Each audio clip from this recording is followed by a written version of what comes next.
আসসালামু আলাইকুম রহমতুল্লাহ। দর্শক, পল্লী নার্সারি থেকে আবু তাহের শিবপুরি, ধরন্ত লটকনের নির্ভরযোগ্য প্রতিষ্ঠান পল্লী নার্সারি বাংলাদেশের সর্বত্র।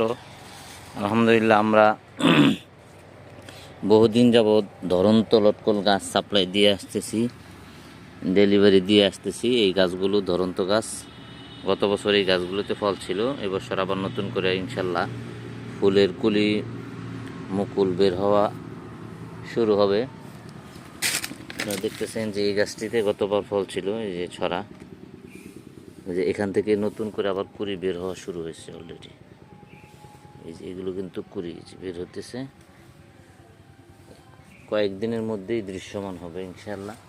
এই যে এটার মধ্যে দেখেন প্রচুর পরিমাণে কুড়ি বের হচ্ছে। এই গাছটাও একটি মাশাআল্লাহ সুন্দর গাছ, মোটা গাছ। তো এই ধরনের কুড়িওয়ালা, যে অলরেডি এটার মধ্যে লালও হয়ে গেছে কুড়ি, এরকম মুকুল সহ লটকন গাছ এবছর যেগুলোতে ফল ধরবে এমন গাছ আপনারা নিতে আমাদের সাথে ইনশাল্লাহ যোগাযোগ করবেন।